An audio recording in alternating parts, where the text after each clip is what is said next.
Warning, this episode contains descriptions of child sexual assault. Welcome to Australian Crime Stories. Make sure to follow on your listening platform and social media to stay up to date with the latest episodes. Between 1987 and the early 1990s, Melbourne's suburbs experienced a series of highly organised and disturbing home invasions. The intruder would tie up the parents, cut the phone lines and demand money, but at the centre of each attack was the sexual assault of a young daughter. Police investigations quickly linked the crimes to a single elusive perpetrator, whose planning, control and forensic awareness set him apart from typical offenders. The media would refer to him as Mr. Cruel. Uncover the dark corners of this unique country with this chapter, Mr. Cruel Part 1. This is Australian Crime Stories.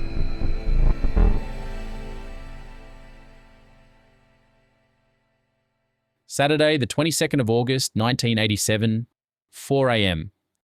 A modest home sits in the quiet and leafy suburb of Lower Plenty, about 16 kilometres northeast of Melbourne's CBD. It was a single-storey brick veneer house, typical of middle-class suburbia. The property was enclosed by shrubs and trees that offered privacy, but also concealed movement around the house. Inside lived a couple with 2 children, an 11-year-old daughter and a 7-year-old son. They all slept soundly. A man in a balaclava sneaks up to the front of the house and carefully removes glass from the living room's window, something he had broken earlier. The man was calm and well prepared. With him, he carried a small black handgun, a 20-centimetre long kitchen knife, at least 4 sets of handcuffs, red and white nylon cord, a small grey bag, 3 rolls of red, green and blue electrical tape, and a roll of elastoplast surgical tape. He quietly moved through the house, heading straight to the parents' bedroom. Wielding the knife, he wakes them up and forces them onto their stomachs, handcuffing their hands and ankles. Be quiet and don't move, or I'll hurt someone. The parents took note of everything they could about the man. He was wearing an open-faced navy blue balaclava and had some kind of material wrapped around his eyes. He wore yellow surgical or dishwashing gloves and a brown tweed jacket. His jeans were close-fitting, and his runners were blue and in good condition. He had dandruffy, greyish-brown hair which protruded from beneath the balaclava. His face was oval-shaped and unshaven. He was about 178 to 183 centimetres tall, a slim to medium build. Once the parents were secured, he awoke the children, herding them into the parents' room. There, he tied the son to the bed and bound the daughter's hands. He replaced the parents' handcuffs with nylon cord before gagging all 4 of them with electrical tape and blindfolding the children with surgical tape. He told the parents he was going to rob them, demanding cash, a first aid kit and a shower. All I want is money, food, and clothes. How much money is in the house? He asked the father's clothing size, commenting they're about the same. His voice was gruff, deepish and nervous. He sounded uneducated. Get into the wardrobe and sit down. He forced both the parents into the closet and covered them with a blanket before shutting the door and securing it with a shoe rack. They then hear him supposedly use the bedroom phone. Bozo, I've got someone with me. No, it's okay. I'll see you later. From what they could hear, he sounded calm and friendly on the call. After he hangs up, they hear him go get a radio, tuning it loudly to 3KH. He then takes the 11-year-old girl to another room where he sexually assaults her. What's your name? How old are you? She told him, but he mistakenly calls her Kate. After he's done, he takes her to the bathroom, bathing her and making her brush her teeth. He then led her to the kitchen where he rummages through their food. He eats some cold lamb and biscuits and drinks milk and orange juice. He then takes her to the living room and assaults her again before dumping her in the lounge chair. The girl noticed his breath smelt musty and his hands felt soft. He left her alone for a moment to check on her brother and parents. When he came back, he relocated the girl to another room and tied her ankles together with nylon cord. I'm going out now, so count to 100 slowly. Then you can free your parents. Before he left, he picked up broken glass from the lounge room and ripped the telephone from the wall. As soon as the girl heard the front door close, she freed herself and her family.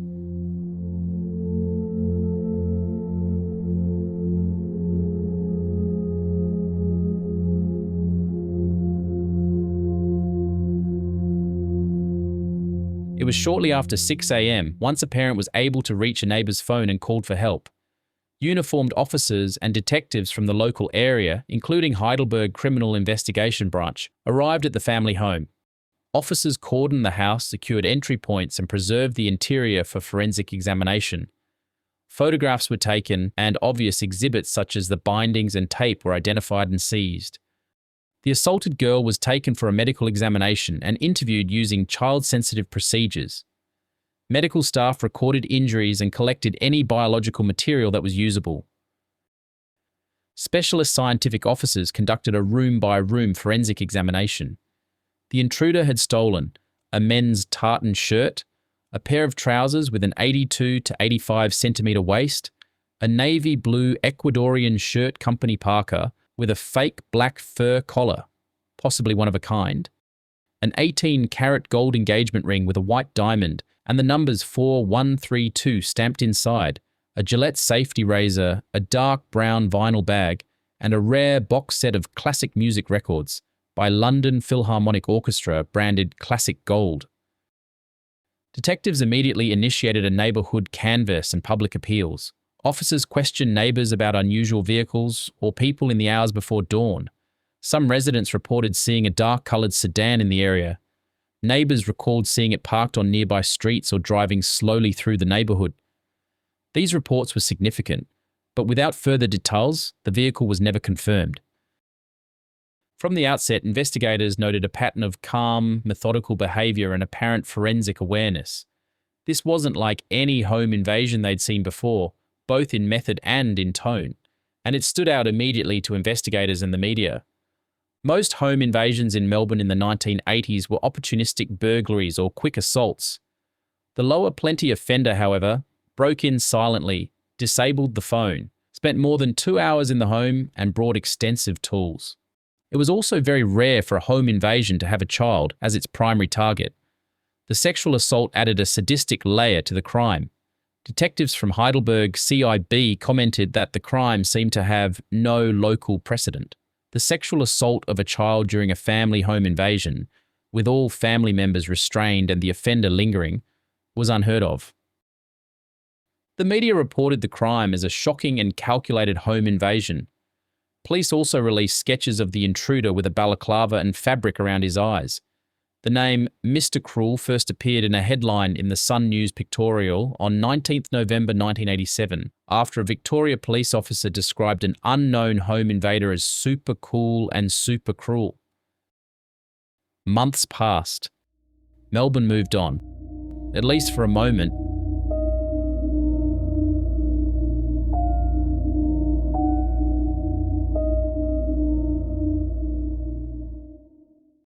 Monday, 26th of December, 1988, approximately 1 year and 4 months since the Lower Plenty attack. It was around 10 p.m. when the Wills family returned to their home from a social gathering. The parents, John and Julie, had 4 daughters. Sharon Wills was the eldest at 10 years old. She had long brown hair, typically styled in 2 ponytails, and wore glasses that added to her youthful charm. She had a maturity beyond her years, often calm and composed. Her younger sisters were Robin and Linda, twins aged 8, and Annette, aged 5. Their house was located at 11 Hillcrest Avenue in Ringwood, a quiet suburban area about 25 kilometres east of Melbourne. The family had previously experienced a traumatic event in the home when a faulty electric blanket caused a fire on July the 5th, 1988. Julie Wills responded quickly, evacuating the children and preventing further harm.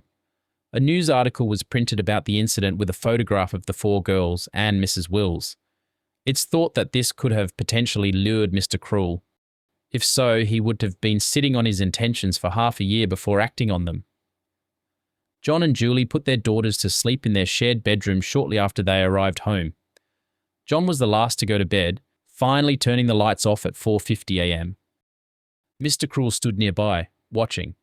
He waited a safe 30 minutes after the lights went out before he made his move. This time he gains entry by slipping newspaper under the front door and forcing the key out from the lock so it falls onto the paper. He retrieves the key and lets himself into the property via the back door. Noisily, he bursts into the parents' bedroom, turning on the lights. The parents see he's armed with a knife and handgun. Julie instinctively screams for her daughters to get out of the house, but the man demands her to keep quiet. He holds the gun up to John's head. You're not going to be a hero, are you? He is wearing dark blue full-length overalls and a black balaclava with white and possibly red stitching around the eye and mouth holes. He forces them on their stomachs, binds their hands and feet with electrical copper wire before demanding money. He takes $35 from John's wallet.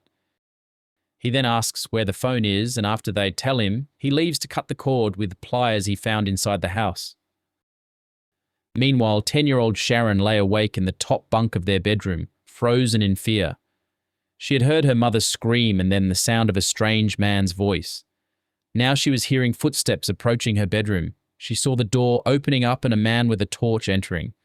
He approached Sharon, who pretended to be asleep. He turned her body over and shone the torch in her eyes, asking if she was awake. She gave no response, keeping her eyes closed and body relaxed. He leaves the room for a moment, but eventually comes back. This time he makes sure she isn't sleeping. Wake up. Get up. He then goes through Sharon's wardrobe, stealing cream-coloured panties, a cotton knee-length nightie, blue thongs, a red tartan skirt and a white singlet. The sisters miraculously never wake. He led Sharon out of the bedroom, stopping in the hallway to take John's lumberjacket from the hat stand. He gives it to Sharon, telling her to put it on over her nightie. He also grabs a shirt from the dirty laundry basket. He had only been in the house around 8 minutes this time. He was carrying Sharon outside via the back porch when she bravely started to scream for help, but he quickly shoves a red ball in her mouth. He tells her if she doesn't scream again, he'll take it out. She agrees. He goes on to tell her he isn't going to harm her and that she would be back home in the morning after he got his ransom from her parents. He then blindfolded her and carried her to a car where he put her on the floor of the passenger's seat. She noticed the car smelt clean, but sounded old. It had bucket seats, a low glove box, and a hump in the middle of the floor where the gear stick was positioned. The interior was all cream-coloured. As the morning sun began to shine through and she was taking in the details of the car, he noticed she could see. He stopped the car, taped the blindfold to her head, and covered her in a blanket before continuing. After some time, the car pulled into a driveway. He carried Sharon into a house and sat her on a bed where he replaced her blindfold with iPads that he secured with adhesive tape. There was a radio in the room tuned to 3TT. She was then carried to the bathroom where she was made to bathe and brush her teeth before being brought back to the bed and assaulted. During the assault, she could hear 7 a.m. news and 2 planes flying overhead. She also felt a hairy chest and facial hair. When finished, he gave her a glass of milk and a stale Vegemite sandwich. After she was done eating, he leashed her to the bed by the neck and told her he was going out. Whilst he was gone, Sharon took another brave step. She wiggled at her blindfold and lifted it. She saw a wooden tripod with a camera at the end of the bed, set up for filming. When the man returned, he removed the leash and made her bathe again. He then took her to another room where he assaulted her again, then bathed her again, and then leashed her back to the bed. She is left for some time, but with the man repeatedly checking on her. He then carries her to the toilet and feeds her another sandwich and a glass of lemonade. He then takes her to the bathroom for another clean, telling her, You're going to have a shower. You have to wash yourself really good. He dresses her in the shirt from her family's laundry basket. Then he gets her to stand in a garbage bag, which he pulls up around her body, securing it with tape.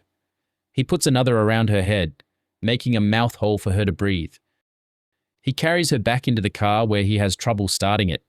He makes a comment about stolen vehicles not always starting properly. Once it does get going, they reverse out the driveway and drive for a long time. He eventually comes to a stop and takes Sharon out of the car. Carrying her, he runs for some distance, stopping now and then to catch his breath. He then places her down, removing the blindfold and garbage bags. She's at Bayswater High School at night, only about 5 to 6 kilometres southeast from her home. He tells her how to get to a nearby store, but before he leaves, he warns her not to watch him as he does. Just after midnight, a woman finds Sharon standing on the corner of Orchard and Armstrong Road. The girl calmly tells the woman, My name's Sharon Wills, and I was taken from my home early this morning. A man left me here and told me to go and ring home. The woman took her home and gave her a drink while she called police.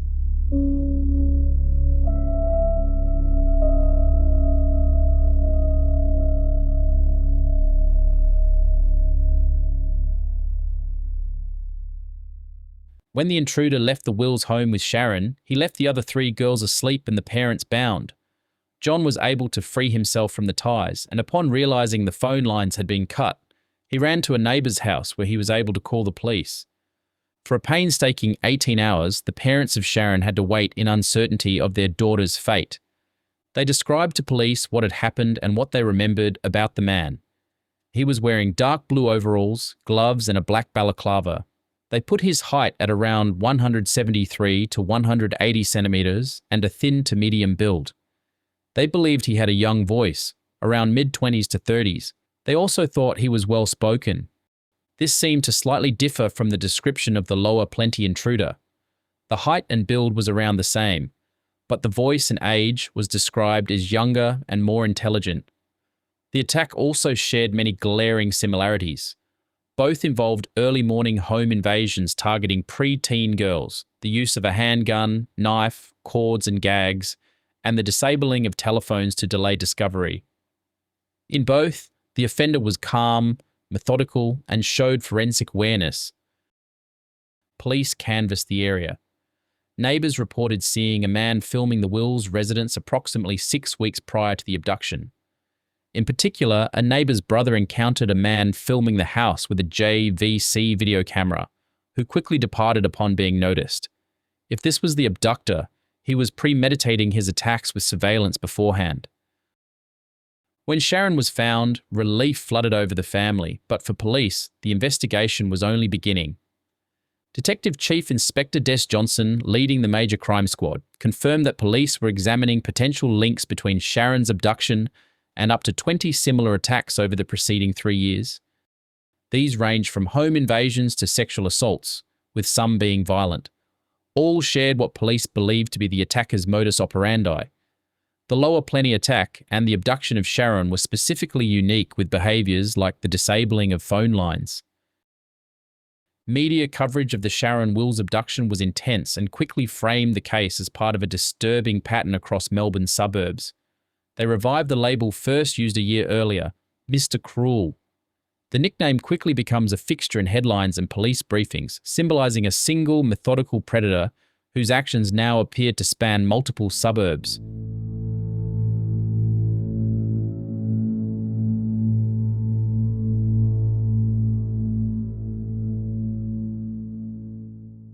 Tuesday, the 3rd of July 1990, approximately 1.5 years since Sharon's abduction.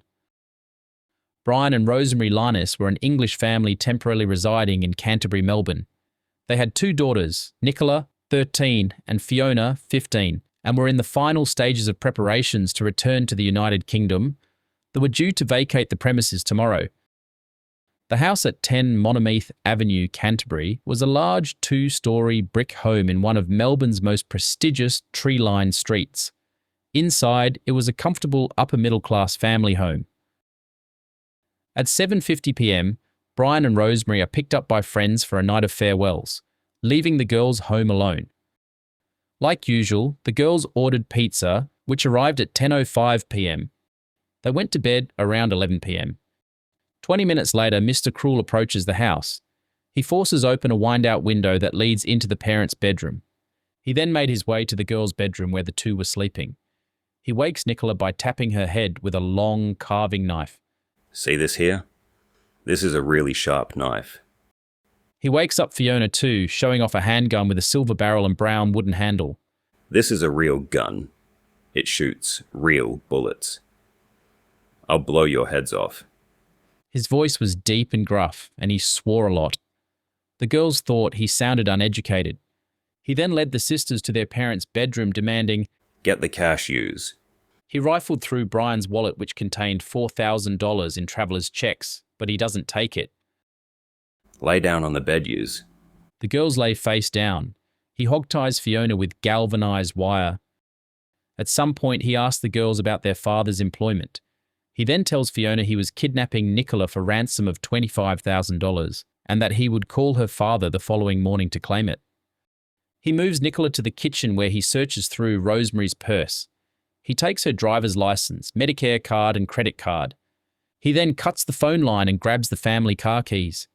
He leads Nicola to her own bedroom and demands she get dressed in her school blazer. He also rummages through her clothes, taking a pink and white striped dress, a school summer uniform, school tracksuit pants and jumper, several pairs of underpants, a Melbourne Football Club beanie, and a pair of blue and green knee-high stockings. At around 11:47 p.m, Mr. Cruel leaves the property with Nicola, putting her in the front seat of the Linus's family car. He tells her to get down under the dashboard and pull down her beanie over her eyes. Crouch down on the floor. Get down low. Get your head right down. At one point, he stops the car and puts thick tape over Nicola's eyes and a balaclava over her head. If you try to see, it will be very dangerous for you. He drives for a bit before parking the family car on Chaucer Avenue and walking Nicola along a quiet residential street to another vehicle waiting for them. She noticed the car had a carpeted floor, bucket seats and a floor gear shift. As it started, the car sounded old. The radio came on to KZFM. They drove for what felt like 45 minutes with a few stop-by-starts at traffic lights before a continuous stretch, likely on a freeway. Meanwhile, Brian and Rosemary returned home around midnight, only minutes after the abduction. What was supposed to be their joyous last night in Melbourne had turned into a nightmare. They found Fiona still bound and quickly learned that their youngest, Nicola, had been taken. By the time police were on the scene, there was almost no doubt that this was the elusive Mr. Cruel. Desperation overcame the parents and detectives. With the comment of ransom to Fiona, the parents and police held a press conference asking for Nicola's safe return. Detective Inspector Ron Blackshaw hoped the ransom was their key to finding Nicola, stating, "We are prepared to discuss any time, anywhere, anything he wants to talk about." Now, being the third confirmed attack from Mr. Cruel, everyone was on high alert with the story plastered all over the media. The police scrambled for leads, fighting against the clock. All the family could do was wait and hope for their daughter's safe return. Thank you for listening. Part 2 is out now for subscribers.